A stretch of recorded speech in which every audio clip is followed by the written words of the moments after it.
bawah. Tahu tak macam mana nak buat jambatan ni?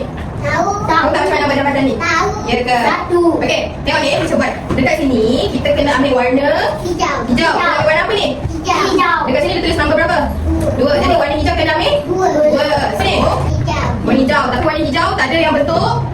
Dia bentuk apa? Rectangle. So, what color is this? Blue. So, dekat sini dalam gambar ni, Blue. dalam gambar ni kita nak